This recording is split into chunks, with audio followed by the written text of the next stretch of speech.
Hey, what's up, nieces and nephews? Welcome back to the channel. We got a couple things that we're going to take care of today. We got a couple things to do on the motorcycles. 2 motorcycles.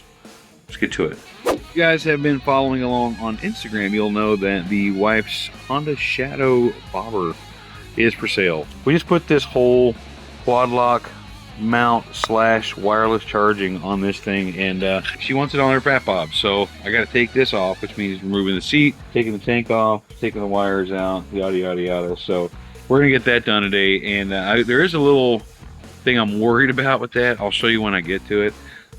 We also have Eagle Lights was nice enough to send us new headlights for her fat bob, and those things need some serious attention. They're already LEDs, but they're worn. You can see some sun wear on the lenses of the LEDs, and whoever put them in didn't bother to line them up, so she's illuminating all of the universe with her headlights and not really much of the road in front of her. So we're going to install the new ones, make sure to line them up, and I'm going to show you what I'm talking about in terms of the fat bob, things I'm worried about. So I'm going to show you that right now. On the Honda, this is a 1-inch bar. I know a lot of imports come with 7/8 bars, but these are actually stock handlebars from like a Heritage or something. So these are 1-inch bars, and then I'll show you on the fat bob the big difference. Big concern that I have going from those 1-inch bars to the fat bob is that these bars are damn thick. So I don't even know if the quad lock mount is going to fit on here without buying some sort of adapter or something. We're going to figure that out. And then here's the headlights. You can see, as I was talking about, you've got a lot of wear here where it's faded, kind of crystallized in here. We're going to change these out.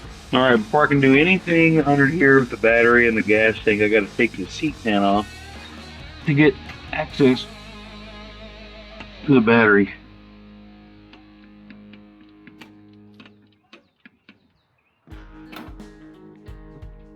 We're going to take this whole battery tender thing off. The person who buys this motorcycle can get their own. Not that I'm trying to be a d***, I just want to save the parts that I have on it, you know what I mean? I think what I'm going to do is, since I've already got the seat pan off, and I'm out here working on bikes, I'm going to go ahead and hook up the gator clips to the battery tender, so this thing is charging while I'm out here anyway.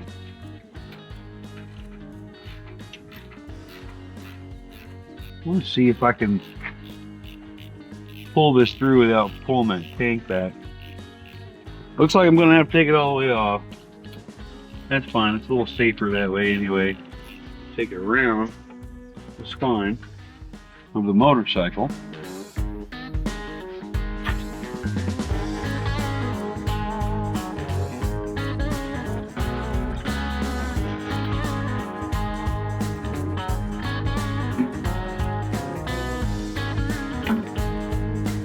Here we go.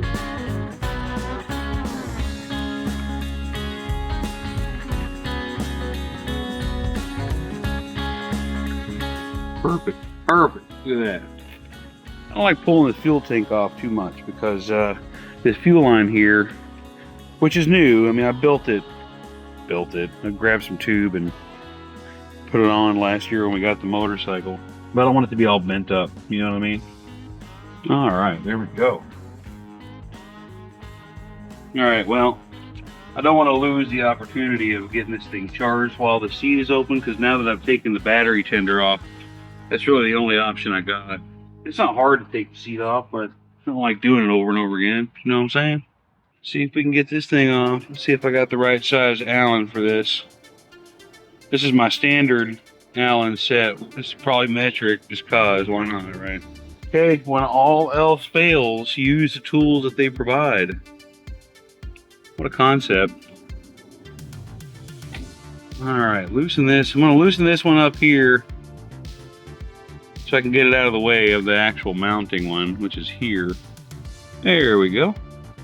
Now let's hope we can fit all this onto the fat bob bars.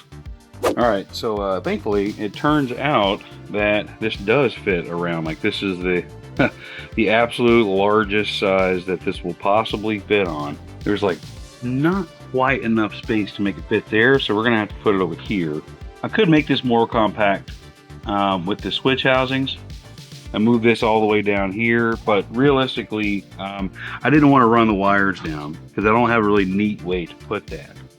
So we're gonna just leave it the way it is, and hope she likes it this way. All right, now we got to get these guys off here. We're taking the dash off. I think first what I'm gonna do is take the seat off to see what I'm working with. Yeah, we'll get right to that. All right, screw off. Thanks. Oh, it's got a fuel pack on it. Well, well, well. Harley-Davidson does a pretty good job of making things where you don't have to have a million tools.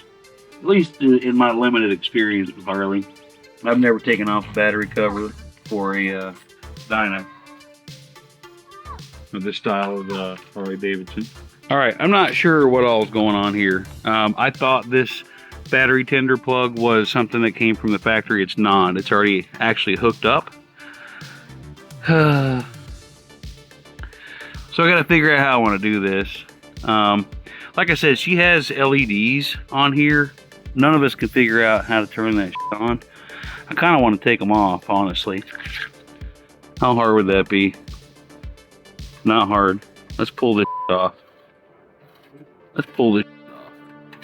All right, I'm going to take some time. I'm not going to film all that. I'm going to take some time and pull all these LEDs off. I don't think they add any value to the bike. I don't think she's really interested in any of that. So I'm not going to film that.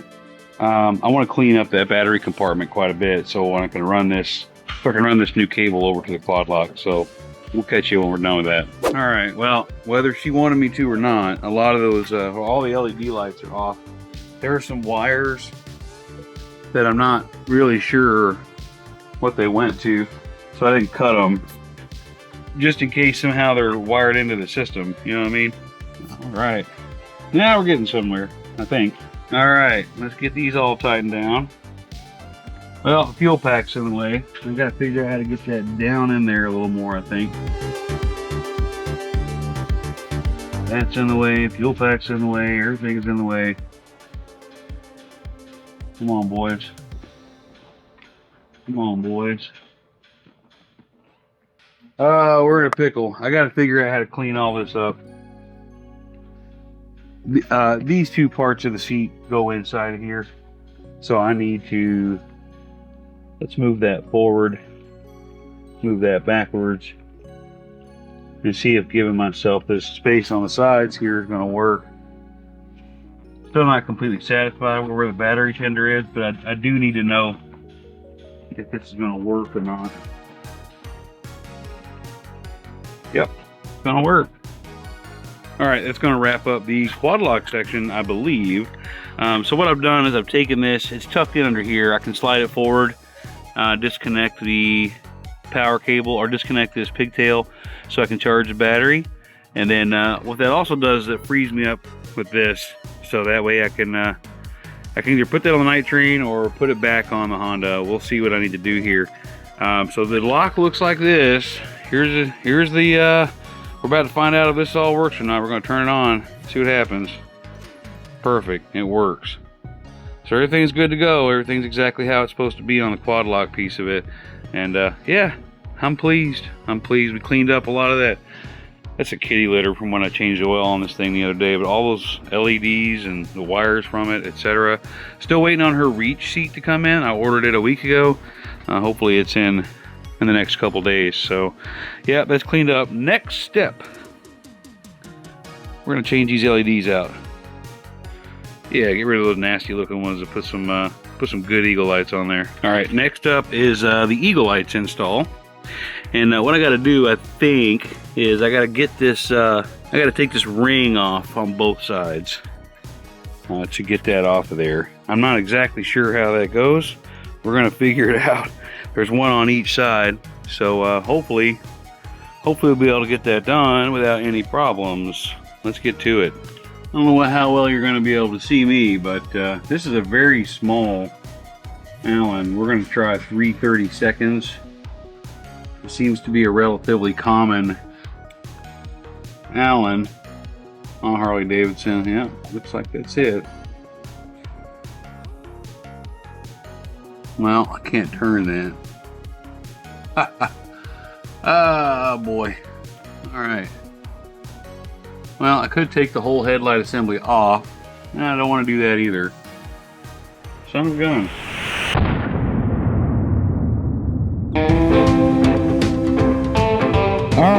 boys and girls.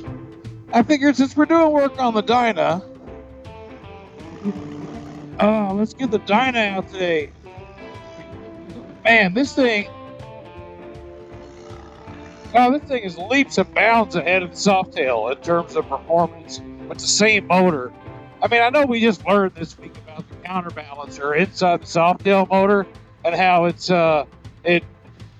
significantly impacts what the power production out of it. But man, when you get on it and feel it, it's like, holy smokes, I got to talk about it again. Plus, this is actually my first real ride. I did a test ride the other day. Since I bled the brakes and did the 3-hole change on it and adjusted the clutch, I wanted to feel it, So where I'm going to Ace Hardware. It's Easter Sunday. Not a whole lot's open. It's actually cold enough, cool enough where I should be wearing a flannel. But I had to get out on it.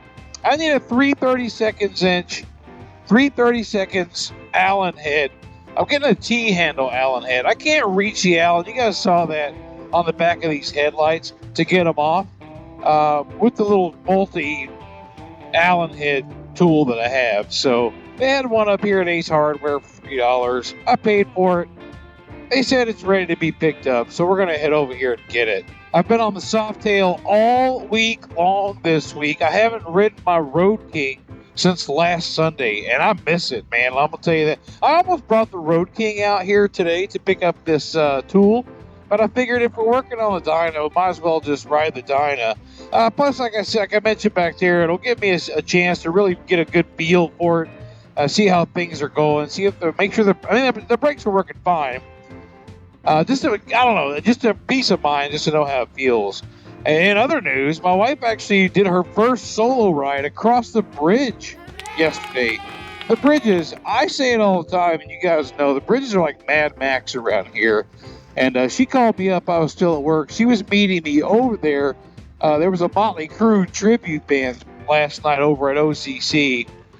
And, she decided she was going to come over with me. Great. And in my mind, I'm just thinking, okay, she's going to bring the Jeep over. About an hour before I got off work, she sends me a text. She's like, hey, the bike's good to ride, right? And I'm like, I had like a little panic. I called her. I said, are you riding? She goes, well, yeah. Like, duh. Oh, it freaked me out. So I watched her location, man, like a hawk the whole way over. She made it just fine. She said, all my bad luck in life comes from you. Thanks. She said, because I was out here by myself. I never felt like I was crowded by anybody. I never felt like anybody was going to run me over. She said, I only feel that way when we're out riding together. So, I don't know how I feel about that. All right, let's get in here and get this tool, shall we? I want to be an asshole, park right here. Right next to the no parking sign. Why not? They surely can't mean motorcycles when they say no parking, right? Oh, getting used to that Dyna kickstand. Dyna kickstand sits so far back. All right, let's go handle our business. Hi. I got a pickup order. Is that here? Yeah, that's all it is. Do I need to do anything?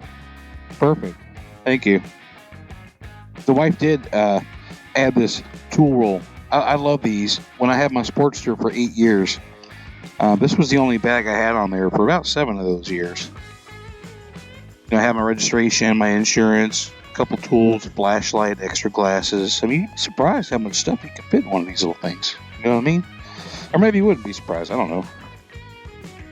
We ordered her a set of keys because the keys that came with the motorcycle didn't go to any. I don't know what they go to. They certainly don't go to this thing. And I ordered her a reach seat. Hopefully it comes in tomorrow when I go to work. It's there. Hopefully. So I'd like to wrap that up. Hey, turns out we are right next to one of my favorite riding roads. Instead of going home, why don't we just take a little rip? Oh, hell yeah, this thing is so fun. I don't even know what to say. This, like I might have mentioned before, I don't have a whole lot of experience on Dynas. Oh, hey. So her getting hers is really my first opportunity. I say it all the time. Small Harley frame, big Harley power. And I know 96 inch is a couple generations old now, but still, for its time, like 2010, you know, what was it, 96? 07 to through 2010? Yeah, for its time, this was the big power. And man, it feels like it when you're on it. Oh, so good. Yeah, this thing handles really well. I don't know if we were on camera or not, on comms, when she said it. It was on, I don't think so. It was on Friday night, like the day after she got the motorcycle. And she was sincere. She goes, I really feel bad saying it, but I can't believe I used to love my. And that was one day after she had her motorcycle. This thing, it feels so light and so bottom heavy. You know, these big tires, front and rear, holy smokes, they feel great, man. This video was supposed to be just doing the quad lock and the headlight, and it has turned into an adventure, which I'm totally okay with. This person is not going to drive this road the way I'd like for them to drive it. Maybe we'll pass them. Yeah, this thing handles like a dream, man, around these curves. I'm not going to film too much of this road, even though I probably should. It's a very dreary and cool day out for early April. It's April 9th. This reminds me of growing up, man. Like in the wintertime, Tennessee, January looked just like this all the time. Now, this reminds me a lot of my Triumph bobber, to be honest with you. That bobber also had tires, you know, wider tires, both front and back, and lower center of gravity. You could really whip it around some curves. And I know I'm not pushing this motorcycle to its limits, but I don't really want to. It's kind of my comfort level. Anyway, let's get on back to the house and get these lights changed before I have too much fun and never give her motorcycle back.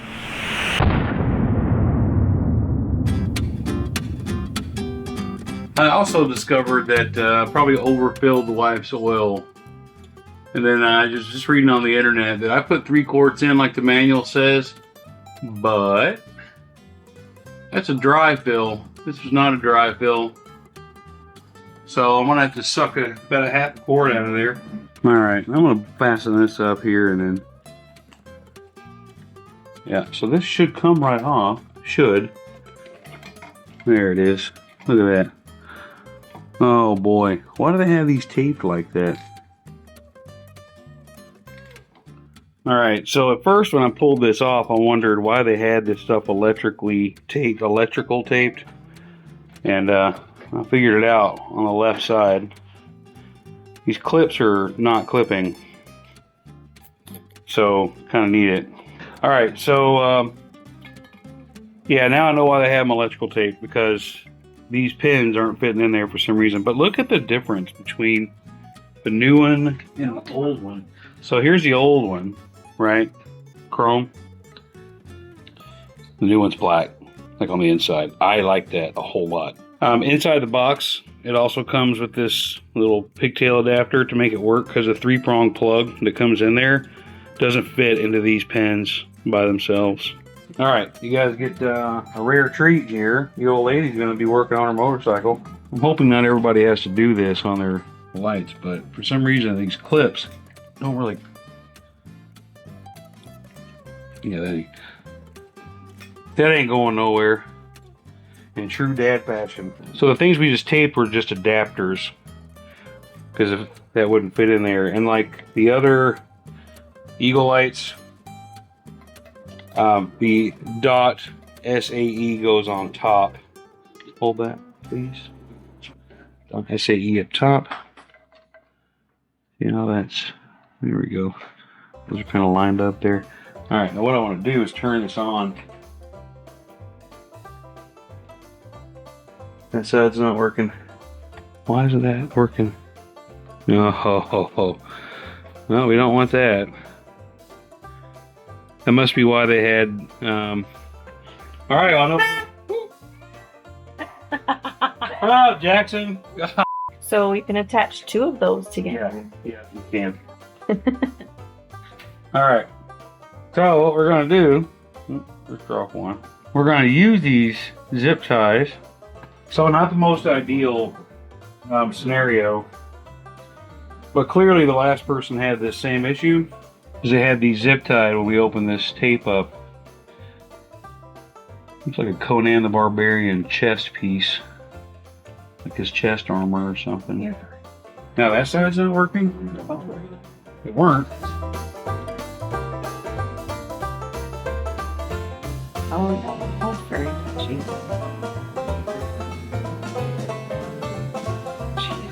Okay, we're going to do zip ties on all of them. Wouldn't have it any other way. No, you can't. I can't. If you were doing this, it'd be just fine. Yeah. I told you guys in a helmet earlier that she told me last night that all of her bad luck woes are all centered around me. Well, I'm glad you did buy these zip ties, though, now. Yep. Otherwise, guess what? You'd be like, oh, using the zip ties. God dang. You got a good full Mike Branch experience right here. Everything's ghetto rigged. It's not ghetto rigged. This is Carolwood rigged. Yeah, not ideal, guys, for sure. But I don't know where the loose connection is. All right. Again? Well, I'm going to put them in now. Just hope they stay connected. And yep, hope and pray. Bring your handlebars straight while I'm holding it. Make sure these lights get lined up. Okay. Turn your lights on. Okay, brights off. Brights on. Perfect. I'm going to put these screws back in the back that holds this housing on, and then we're going to go in the backyard and line these up. So we'll see you then. All right, I take that back. There are a couple other things I need to do. I noticed earlier, I checked her oil. I did a 3-hole oil change a few days ago, and when I checked the oil today, it's pretty overfilled. So I was reading on the forums. Yay, forums. And I put 3 quarts in. I guess it's pretty common that this motor takes 2.5 quarts, not 3 quarts, even though the book says 3, but the book is counting on a completely dry fill. This absolutely was not a dry fill. Alright, so the turkey baster doesn't work like people said it was, so we're going to do it this way.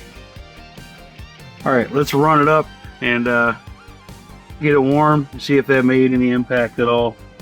Alright, well, I forgot to push record when I checked the oil level, but whatever you guys watched me take out with that syringe, that was perfect. So now the oil is right where it's supposed to be. And then another thing that we had to do, I ended up taking one of these caps off. The person put some aftermarket LEDs up here, not Eagle Light, some other brand. And the tabs that hold them on to the housings broke off. So she's got chrome tape. So I untaped it, pulled that out of there, and made sure the caps still worked. So I'm gonna get with my contact at Eagle Light, see if they'll send me just the front signals there, and I'll get new caps and put them on. So yeah, I think that's gonna wrap this part up. Last step of the video on this one's gonna be in the back, and we're going to align the headlights to make sure everything's good to go.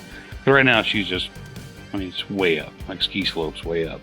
We're in the backyard. We've got the shadow covered up. I actually didn't need that extra pigtail anywhere, so I put it back on. So whoever buys that motorcycle is going to have an easy battery tender pigtail. Look at that light though. Doesn't that look good? That looks so good.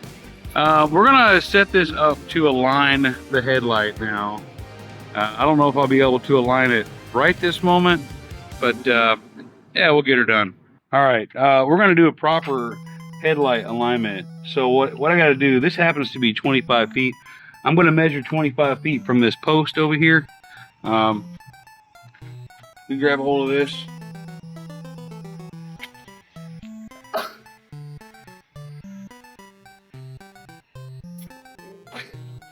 All right, on these lights, the bottom light is the high beam light. We're going to measure from the ground to the center of the high beam light, which is right at right at 3 feet. All right, this isn't going to be an exact science. I need 3 feet, but not from the ground. Because actually, I can just measure that, huh? Just add it to it. 1 inch. So 3 feet, so 37 inches up. I'm going to put another piece of blue tape. 37 inches up from the ground. If I can keep it straight. And we're going to make that the center of the piece of tape there. Good enough. Good enough. I don't know if you can see it or not, but the center of the hot spot is supposed to be right on that blue. Turn the lights off.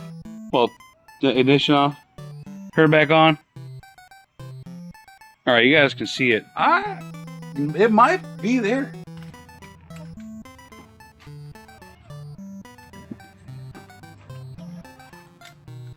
High beam off. On. That's the center of the hot spot for all of them, huh? Seems like it. Turn it off. Back on. I think that's all right.